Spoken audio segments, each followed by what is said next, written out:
Ok, vamos a iniciar ya la grabación de la clase del día de hoy.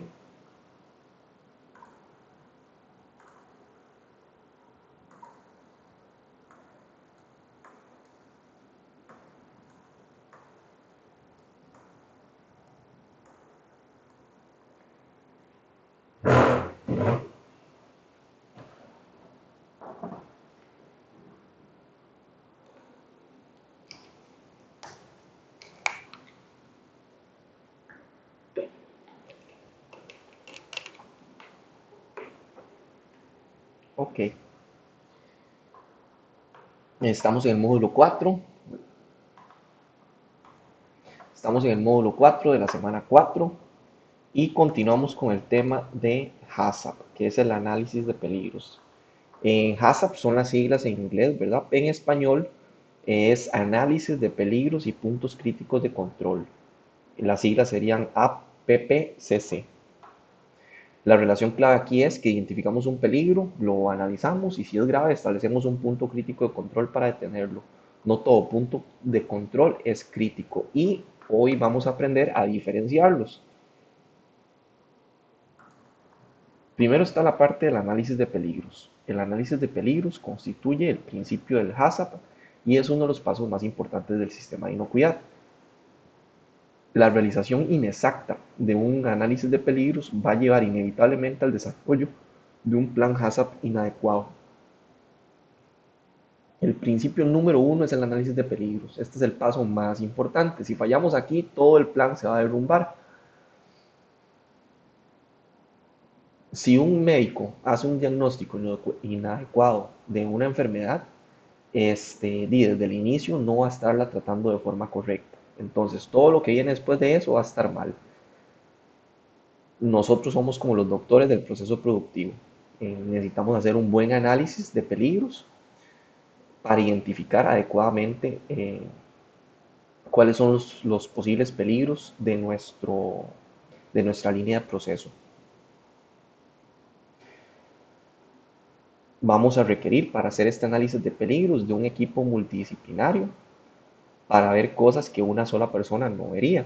Eso es lo más adecuado. Tenemos que peligro es un agente biológico, químico o físico presente en el alimento o bien en la condición en la que éste se halla, que puede causar un efecto adverso para la salud. Si yo encuentro un pelo en la sopa, sería un peligro. No sería necesariamente un peligro. Yay, ¿es una no conformidad de calidad? Por supuesto que sí, es un problema de calidad, pero un peligro hazard de que vaya a enfermar a alguien, no, probablemente no. Tenemos que aprender a separar lo que es calidad comercial de lo que es inocuidad sanitaria. Entonces tenemos que tener mucho cuidado con eso. Por ejemplo, un peligro biológico puede ser la salmonela en el pollo, un peligro químico, si hay residuos de detergente en una tubería mal enjuagada, eso puede ser un peligro químico. O un peligro físico puede ser un trozo de metal que una máquina dejó, que se rompió. Vamos a ver las diferencias de peligros. Tenga presente que aunque dos empresas fabrican los mismos productos, los peligros serán distintos debido a las diferencias en factores. Esto es fundamental entenderlo, ¿verdad? No se puede copiar y pegar un plan hazard de otra empresa. Eh, Si ustedes me dicen, pero si dos empresas hacen el mismo tipo de galleta, ¿no van a tener los mismos peligros? No necesariamente van a tener los mismos peligros. ¿Por qué?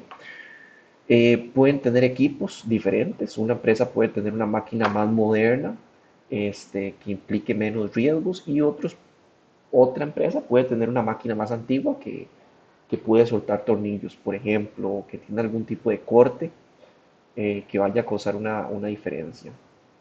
También vamos a tener personal distinto. La actitud y la capacitación del personal van a cambiar el riesgo de contaminación cruzada, ¿verdad? Vamos a tener ingredientes diferentes. Compramos huevo líquido pasteurizado, huevo crudo en cáscara, eso va a cambiar completamente el peligro biológico. Entonces, un plan hazard no puede ser copiar y pegar, ¿verdad? No vamos a poder sacar un plan hazard de internet y aplicarlo nosotros a nuestro proceso y listo. Es tiene que ser sumamente específico. ¿Por qué? Porque ven todos estos factores que están aquí, se toman en cuenta en los peligros, desde las fuentes de los ingredientes, desde las fórmulas de preparación, el equipo de elaboración, los métodos de elaboración y preparación, la duración de los procesos, las condiciones de almacenaje, la experiencia y conocimiento y actitud del personal. Todas esas son cosas que van a cambiar de empresa a empresa, de proceso a proceso. Entonces un plan HACCP es único y adecuado específicamente a un proceso que tengamos en X empresa. ¿Ok?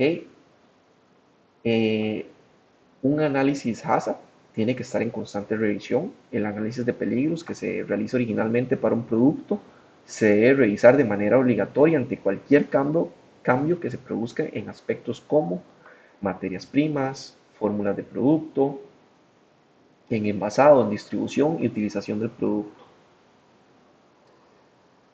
Se debe revisar obligatoriamente cada vez que hay cambios. Esto es parte de la gestión de cambios. Si cambiamos un proveedor de materias primas, esta nueva materia prima trae nuevos pesticidas. Si cambiamos de envase, migran químicos del plástico al alimento. Si cambiamos la distribución, el viaje va a ser más largo y va a afectar la temperatura. Cualquier cambio en el proceso requiere que saquemos la carpeta de HACCP y verifiquemos si aparecen peligros nuevos. La revisión constante es fundamental. Vamos a ver los distintos componentes del riesgo. El análisis de riesgo está ampliamente reconocido como una disciplina emergente, como el método fundamental para el desarrollo de normas de inocuidad de alimentos y consta de tres componentes distintos: la evaluación de riesgos, la gestión de riesgos y la comunicación de riesgos. Vemos el análisis de riesgo como un marco general que tiene tres partes: la evaluación, que es la parte más científica, que es lo que hacen los científicos, determinar qué tan probable es que ocurra algo y qué tan grave es. La parte de gestión, que es de decisión, es lo que hacemos en la planta, decidimos qué medidas de control poner, qué tipo de filtros usamos, cuál método de pasteurización, qué detector de metales. Y también tenemos la parte de comunicación. Es cómo hablamos con los proveedores, con los clientes, los consumidores, cómo les transmitimos la información, si tenemos una etiqueta que dice peligro de alérgenos, que puede contener trazas de maní, por ejemplo. Todos esos son componentes del riesgo.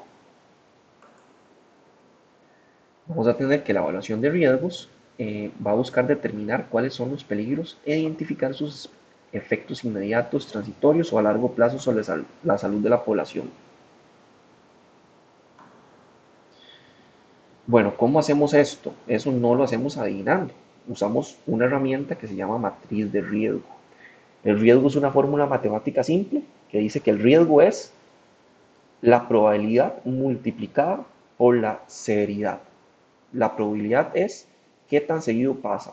Pasa todos los días, pasa una vez cada mes, una vez por año, o solamente ha pasado una vez en 10 años de que está la empresa.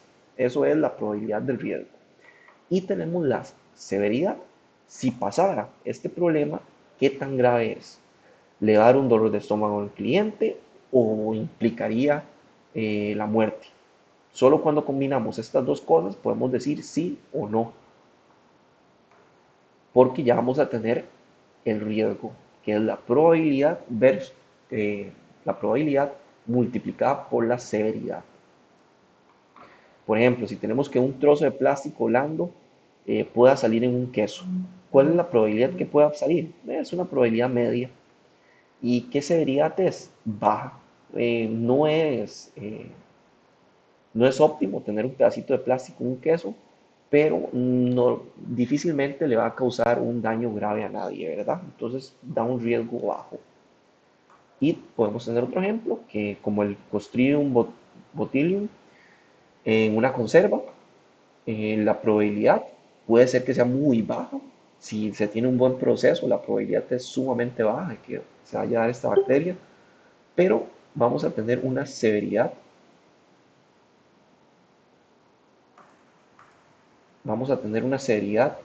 extrema, porque es extremadamente peligrosa. Nos va a implicar un riesgo alto. Por eso el control del botulismo es siempre una prioridad, aunque sea poco probable. Vamos a ver, aquí me dice que Meet, un asunto en Meet,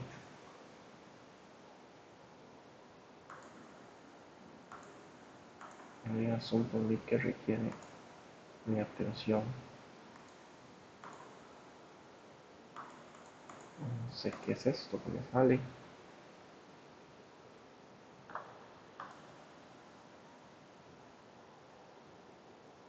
Ah, ok.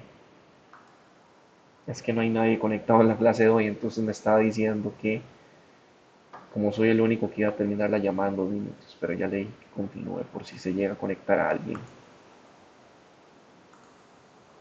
Ok,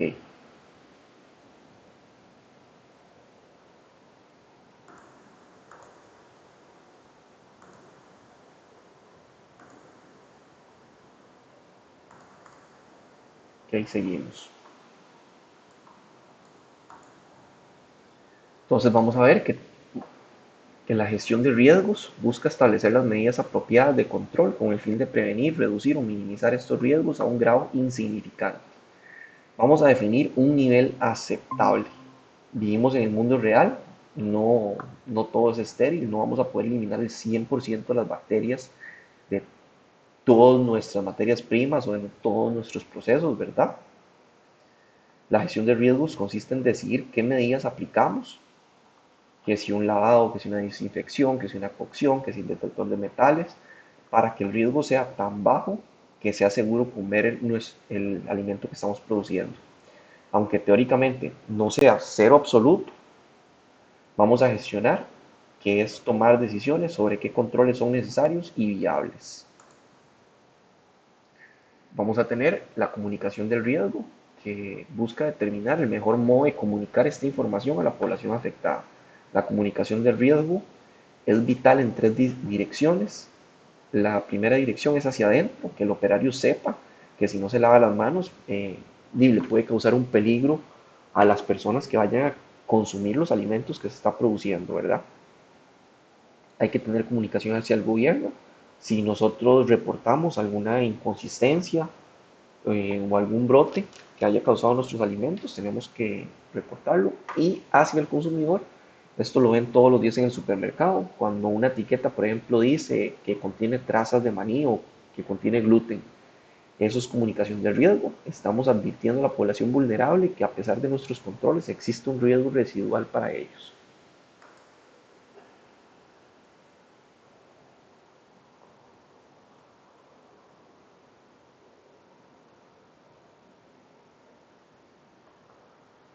El análisis es el procedimiento de análisis de peligros que se ha subdividido en 5 actividades, que vamos a ver cada una de estas a detalle, que es la revisión de los materiales incorporados, la evaluación de las operaciones de elaboración, la observación de las prácticas reales de operación, la efectuación de mediciones y analizar las mediciones.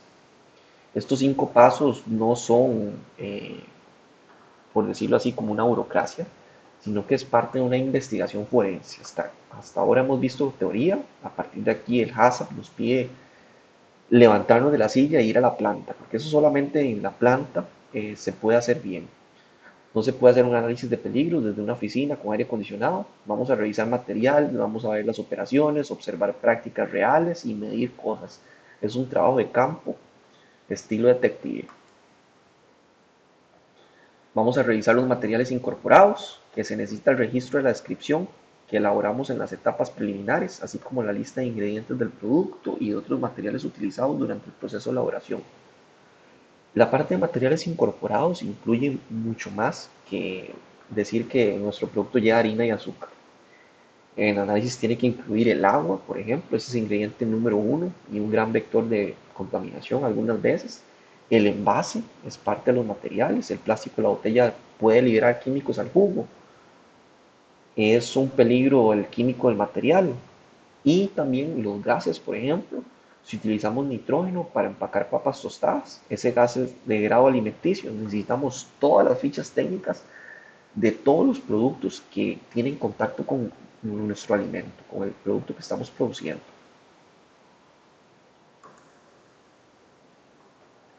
Vamos a buscar evaluar las operaciones de la elaboración, La finalidad de identificar todos los posibles peligros relacionados con cada operación de elaboración, con el flujo de productos y con las rutas habituales de tránsito de los empleados.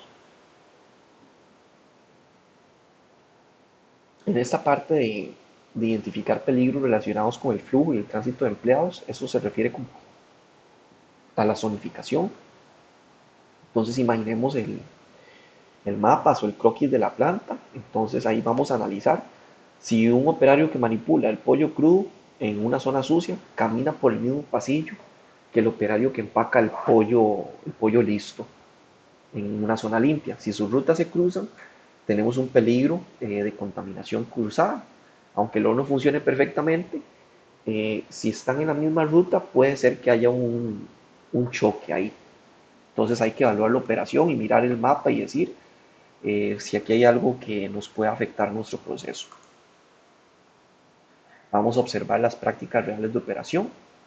El equipo HACCP debe estar sumamente familiarizado con cada detalle de la operación en estudio para identificar distintos peligros, los cuales deben registrarse en el formulario pertinente. Y en la observación vamos a ver estas etapas: examinar, observar, considerar y analizar. Vamos a ver cada uno de estos por separado.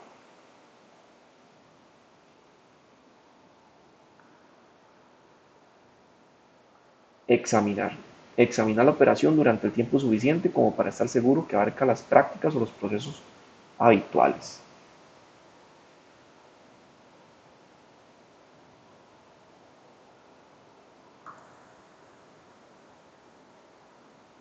Observar, que es observar a los empleados, preguntarse, por ejemplo, si un producto crudo o contaminado podría a su vez infectar las manos o los guantes de los operarios o contaminar el equipo que luego estará en contacto con el producto tratado o producto final. Aquí tenemos que ver en los peligros de contaminación cruzada, por ejemplo. A menudo se confía mucho en el uso de guantes, creando una falsa sensación de seguridad. Un guante sucio va a contaminar igual que una mano sucia. Se puede ver que buscar observar qué es lo que tocan los operarios entre manipulaciones del producto, si tocan perillas de puertas, pantallas táctiles, que lapiceros, que mascarillas.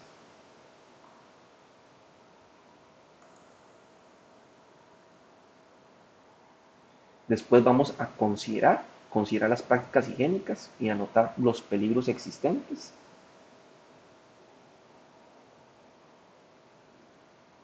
Aquí hay que diferenciar entre la infraestructura de la planta y una práctica. Por ejemplo, una fábrica puede tener paredes de acero inoxidable impecables, infraestructura ideal, pero si las prácticas higiénicas son deficientes, el riesgo va a ser alto.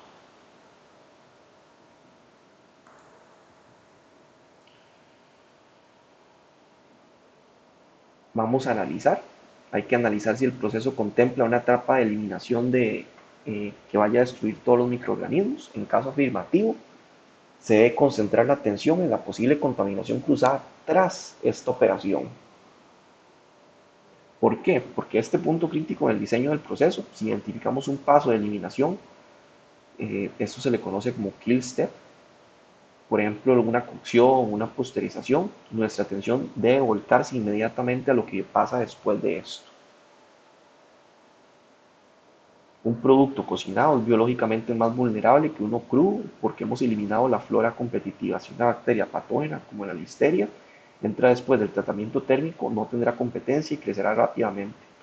Es por eso que la zona de empaque de postproceso suele ser la de mayor riesgo higiénico en toda una planta. Aquí vamos a efectuar mediciones, que es fundamental. Esto se refiere a que tal vez resulte necesario medir algunos parámetros importantes de elaboración con el fin de confirmar las condiciones reales de operación. Por ejemplo, las cosas que podemos llegar a medir es medir la temperatura, medir el tiempo, medir dimensiones, medir la presión, medir el pH, medir el AW. Esto va a depender completamente de nuestro proceso. Esto, si nosotros estamos haciendo un producto panificado, no le vamos a medir el pH, por ejemplo. Si estamos haciendo un jugo de naranja, sí, puede ser que entre los análisis que requiramos hacer sea medir el pH.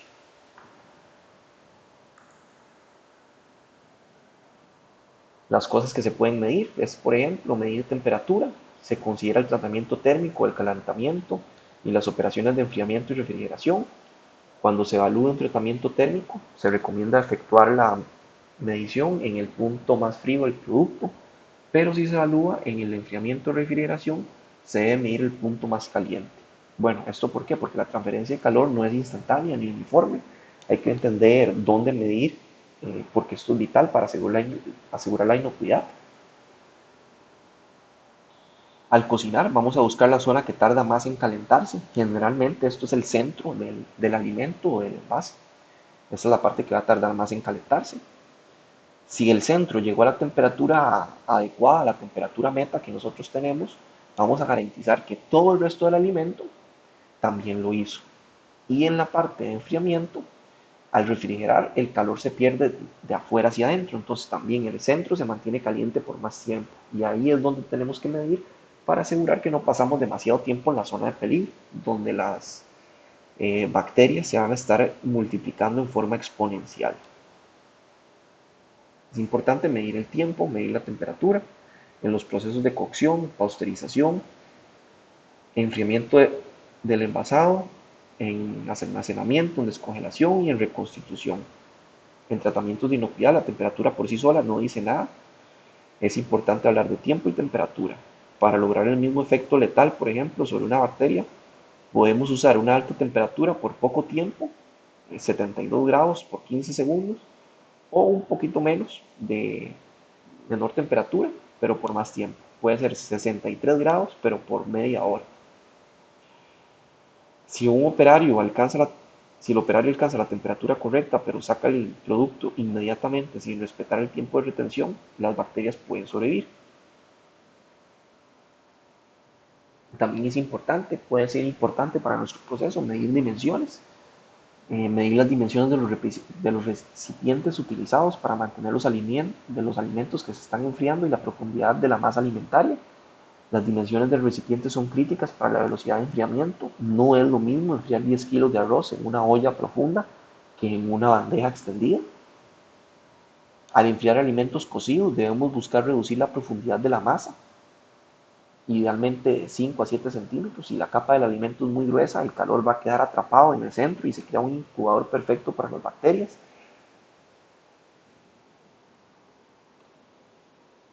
Otro aspecto que podríamos medir podría ser la presión. Medir la presión, el espacio libre, el procesamiento de ventilado, el ajuste de cierre de un envase, las temperaturas iniciales y cualquier otro factor crítico para la buena ejecución del proceso programado. En los procesos de esterilización, como en los autoclaves, la presión es un indicador indirecto de la temperatura.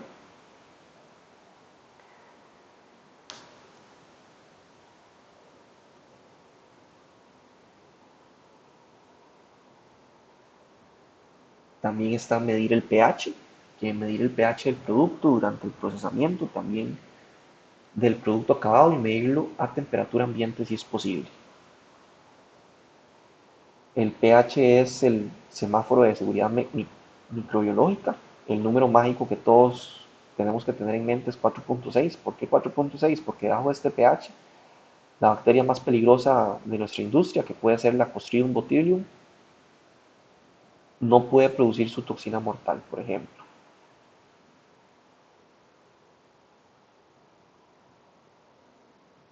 Otra cosa que podríamos medir es el AW. Medir el AW de un producto si es posible, utilizar muestras duplicadas y hacer las debidas correcciones considerando la temperatura del ambiente. No es lo mismo medir la humedad, que es cuánta agua hay en algo, y la actividad de agua, el AW, que es la actividad de agua es cuánta agua está libre y disponible para que las bacterias la usen. La mayoría de las bacterias patógenas dejan de crecer por debajo de un AW de 0.85.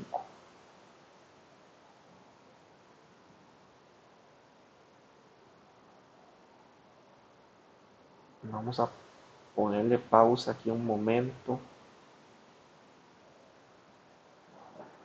y ya regreso. 5 minutos.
Ya estoy de regreso, disculpen.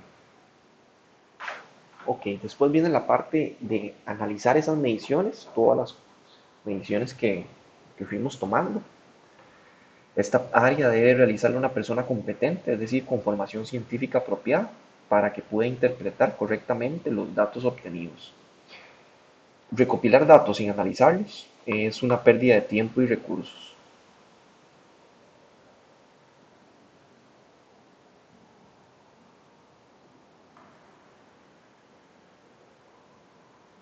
Vamos a ver los tres tipos de peligro que podemos tener. Podemos tener peligros físicos, que es la presencia de objetos extraños en el alimento que pueden causar dolencias y lesiones, pueden ser el resultado de una contaminación o de las malas prácticas en muchos puntos de la cadena alimentaria. Estos son ejemplos, lo que pueden ver acá, de peligros físicos: piezas de metal, vidrio, piedras, astillas de madera, joyas, botones, colillas de cigarro, que una curita, que lápices, huesos y espinas, cuchillas, alfileres, agujas, guantes. Todos esos son ejemplos de peligros físicos. Para que un objeto extraño se considere un peligro físico significativo en HACCP, generalmente seguimos los criterios como los de la FDA, que dice que objetos duros y afilados de entre 7 y 25 milímetros son los que representan un riesgo de asfixia o corte grave. Eso de acuerdo a la FDA.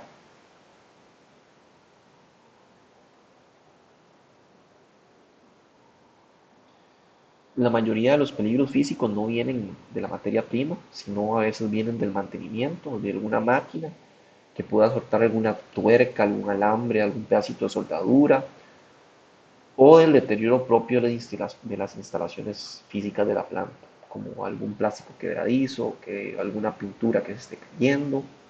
Esos pueden ser ejemplos. Después vamos a tener peligros químicos, que son toda sustancia química que represente en el alimento en forma natural, intencional o accidental, que resulte potencialmente perjudicial a la salud del consumidor a corto, mediano o largo plazo. Pueden aparecer en los alimentos de forma natural o resultar de la contaminación durante su elaboración. Los peligros químicos son los más traicioneros porque muchas veces no se ven, no huelen y no saben a nada, pero pueden tener efectos a largo plazo. Se pueden tener peligros físicos naturales, que sean toxinas que ya vienen del alimento, que pueden ser, por ejemplo, las micotoxinas en los granos o algún alérgeno en nuestro producto. Se pueden tener agregados que sean agregados intencionalmente, aditivos como nitritos o conservantes. Son seguros en la dosis correcta, pero si se aplican en exceso pueden ser peligrosos. Y se tienen accidentales que pueden ser residuos de detergente por un mal enjuague o algún lubricante de una máquina que esté goteando o alguna materia prima que viniera alta en pesticidas de campo. Después vamos a tener el peligro biológico, que es cualquier organismo vivo presente en el producto que pueda causar un problema de salud de forma directa o indirecta. A este tipo de microorganismos se le conoce como patógeno. Aquí podemos tener microorganismos como bacterias, virus, hongos o parásitos. Normalmente los peligros físicos son los que generan más quejas por parte de los clientes porque se ven, y los biológicos son los que causan las enfermedades más graves y los brotes masivos. Aquí podemos recordar en peligros biológicos, ¿verdad? La diferencia entre infección e intoxicación, que lo habíamos visto hace un par de clases. Que la infección es que se come un microorganismo vivo y este microorganismo se reproduce dentro de nuestro cuerpo y nos va a causar daño. En cambio, una intoxicación es que el microorganismo produce una toxina en el alimento antes de que nosotros lo comamos. Y aunque yo cocine el alimento y mate la bacteria, esa toxina puede seguir ahí. Esa es una intoxicación. Podemos tener bacterias, que estos microorganismos están presentes en cierto grado en algunos alimentos crudos, pero este nivel puede elevarse considerablemente a causa de prácticas inadecuadas en el almacenamiento. Los alimentos cocinados, si no son adecuadamente manipulados y almacenados, van a presentar frecuentemente medios fértiles para la rápida proliferación de las bacterias. Las bacterias son las maestras de la supervivencia, por eso entender su crecimiento es fundamental. ¿Cuáles son los factores que pueden afectar positiva o negativamente el crecimiento de las bacterias? Tenemos que tener esos factores claves. Ya lo habíamos visto en otro módulo. Es el tiempo, la temperatura, el pH, la acidez en la que se encuentran el medio, es la disponibilidad de agua, es si le agregamos algún conservante, algún concentrado como sal o como azúcar. Todos esos son factores que podemos controlar. Después tenemos los virus que pueden provenir de los alimentos o del agua, de ser transmitidos a los alimentos por contacto humano, animal u otro. Los virus no pueden reproducirse fuera de una célula viva, por lo tanto no pueden multiplicarse en los alimentos, solamente pueden ser transmitidos. Entonces el alimento sirve como vector del virus.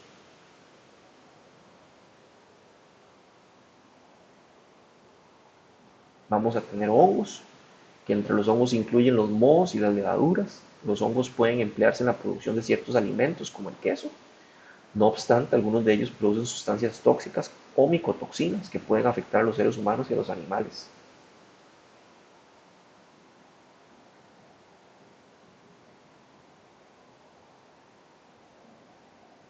Las aflatoxinas pueden venir en el maíz, en el maní, en los frijoles o en otros granos. Y estas son cancerígenas y afectan al hígado. Muchas veces vemos un pan tal vez con un pedacito de moho y decimos, ay, pero nada más este pedazo, si le quito eso, ni lo puedo comer. Hay que tener cuidado, ¿verdad? Porque la parte de las raíces del hongo pueden haber penetrado completamente en el alimento y no lo observamos.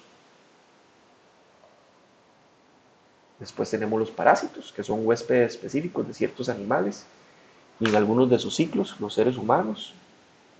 Las enfermedades parasitarias están relacionadas con productos cárnicos poco cocinados o con alimentos listos para consumir que han sido contaminados. Los parásitos van a necesitar un anfitrión vivo. Su ciclo de vida es complejo y a menudo involucra pasar de un animal a los humanos. Se pueden tener distintos controles de los parásitos, como por ejemplo la congelación para el pescado que se consume crudo.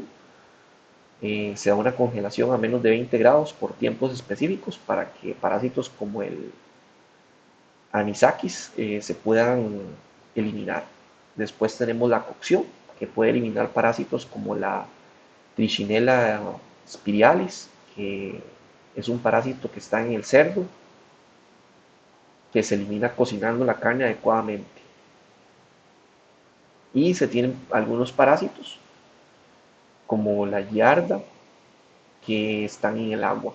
Y estos entran en la planta por el agua que se puede utilizar. Vamos a tener controles de peligros físicos.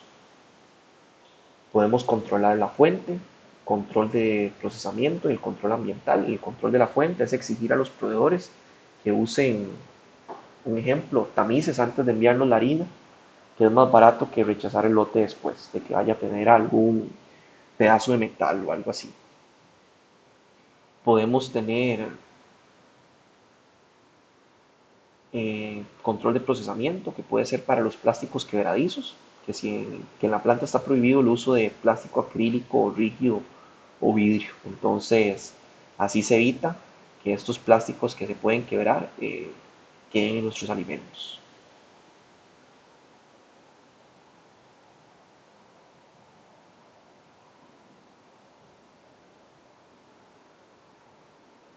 Vamos a tener los controles de peligros químicos, que son, vamos a analizar las fuentes, de qué fuentes pueden venir los peligros químicos, la parte del procesamiento, la parte del almacenaje y el etiquetado. Los alérgenos hay que tener mucho cuidado porque son el peligro químico a veces número uno. Hay que, si utilizamos alérgenos en nuestro proceso, hay que tener mucho cuidado, ¿verdad? De que vayan a contaminar alguna línea o un producto que nosotros declaremos como libre de alérgenos.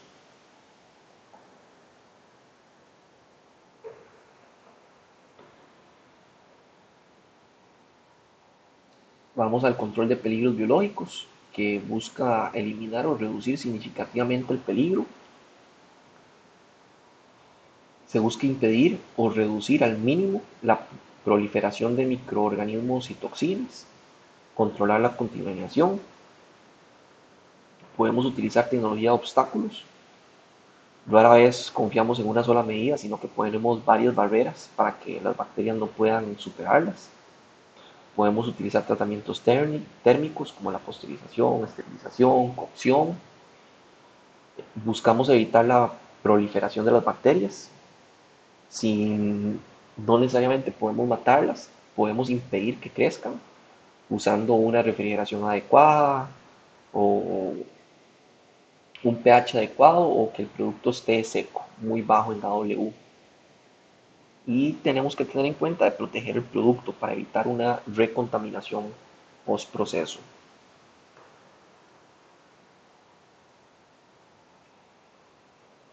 La definición de puntos críticos de control, según el Códex, dice que es fase en la que puede aplicarse un control y que es esencial para prevenir o eliminar un peligro relacionado con la inocuidad de los alimentos, para reducirlo a un nivel aceptable.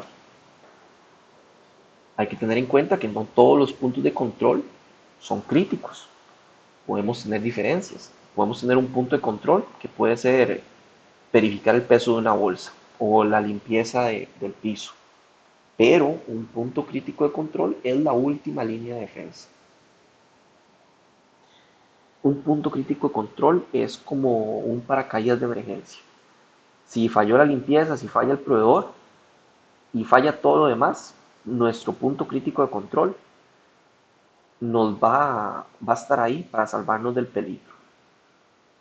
Si perdemos el control de un punto crítico de control, nuestro producto es automáticamente inseguro y no se puede vender.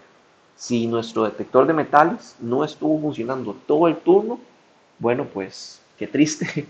Tenemos que pasar todo el producto otra vez por el detector de metales, porque no podemos decir que sea inocuo. No podemos garantizar que no le va a causar ningún daño a ninguna persona.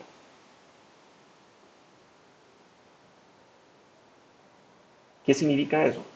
Que si luego de identificar un peligro determinamos que se justifica efectuar un control para salvaguardar la inocuidad de nuestro producto, pero no existe ninguna medida, entonces el proceso deberá modificarse en esta fase o en cualquier otra anterior o posterior con el fin de incluir una medida de control.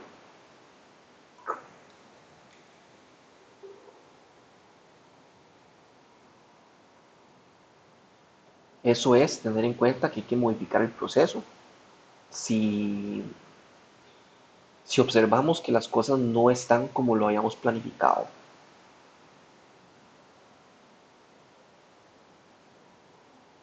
¿cómo determinamos un punto crítico de control? Para determinar un punto crítico de control dentro de un sistema HACCP, podemos someter el peligro a un árbol de decisiones. En la clase de esta semana van a poder ver un documento PDF que es de un árbol de decisión. Lo pueden revisar en la plataforma de Moodle.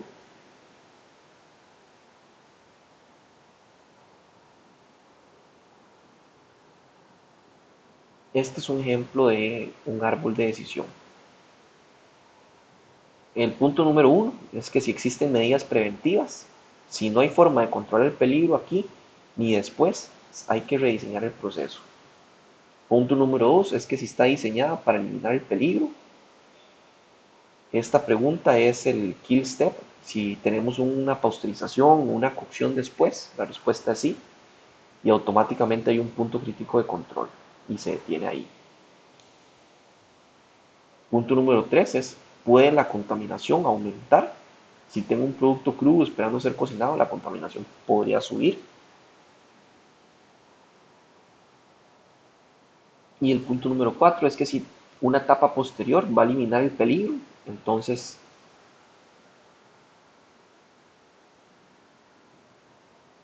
si sí, no es un punto crítico de control y si no, sí es un punto crítico de control.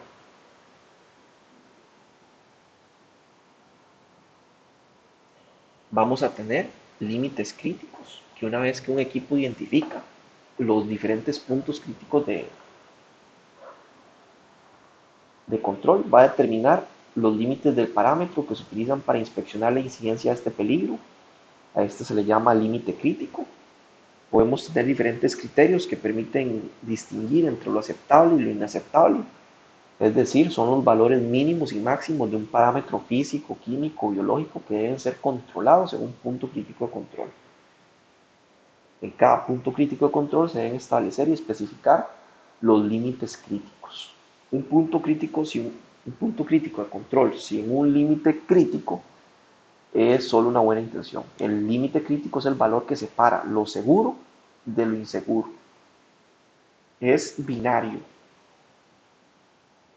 En inocuidad no tenemos si esto es más o menos inocuo, no, es si cumple o no cumple. En este caso, el límite crítico. Podemos tener parámetros medibles, que los límites deben ser cosas que podamos monitorear en tiempo real, como por ejemplo la temperatura, tiempo, grosor de algún producto, el pH. Un resultado microbiológico no sirve como límite crítico. ¿Por qué? Para liberar un lote en la línea, este,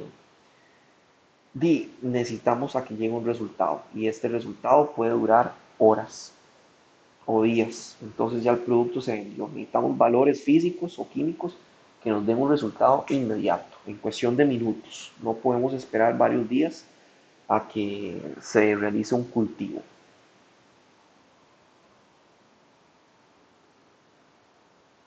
Tenemos que buscar justificar los límites críticos. El establecimiento de límites críticos puede obedecer a la necesidad de satisfacer las exigencias de las regulaciones gubernamentales, las notas de la empresa o la observancia de principios fundamentados en datos científicos. No se pueden inventar los números. Si un auditor llega y pregunta por qué utilizan 72 grados y no 70 para la posterización, la respuesta no puede ser porque así lo hemos hecho siempre, ya. No, eso va a ser una no conformidad ahí mismo. Hay que tener un respaldo científico.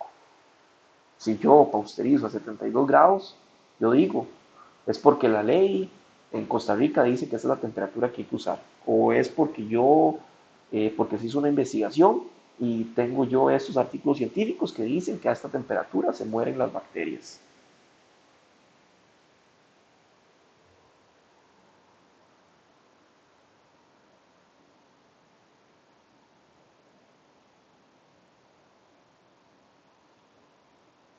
¿Qué motivaciones podemos tener para un límite crítico? Bueno, buscar la calidad para obtener un producto de mejor calidad, buscar una prevención para evitar que sobrepase el límite de control y para medir la variabilidad, para considerar la variabilidad normal de un equipo usado.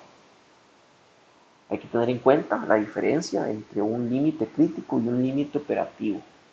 El límite crítico es de seguridad y un límite operativo es de calidad del proceso. Y si, por ejemplo, yo tengo que el límite crítico es de 72 grados en la pasteurización, eh, yo podría evitar programar la máquina a 72 grados y ponerla a 75, que ese es mi límite operativo. ¿Por qué? Porque así todas las máquinas, si tienen alguna variabilidad, que en un momento está 1, 2 grados más abajo de la temperatura, si la programamos tal vez un poco más alta, podríamos asegurarnos siempre de que no va a caer a 72. Ese es un ejemplo. Y recuerden que esto va a depender de las maquinarias, de los procesos, de los empleados. Esto va a ser específico a lo que nosotros hagamos en la planta.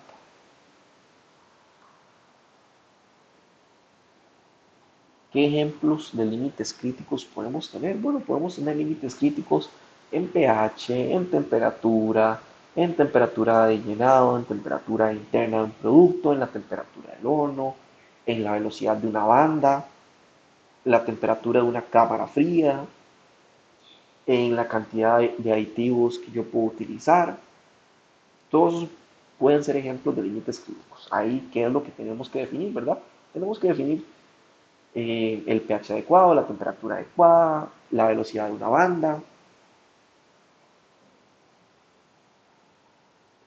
Todo eso pueden ser cosas que podríamos llegar a definir. Y hasta aquí llegaríamos con la clase del día de hoy.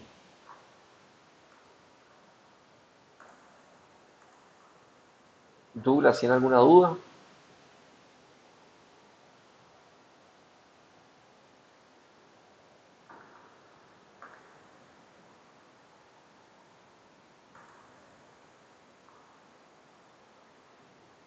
Hasta aquí llegaríamos entonces con la clase de hoy y nos vemos la próxima semana ya con el módulo 5. Hasta aquí estaríamos con la clase de hoy entonces. Buenas noches.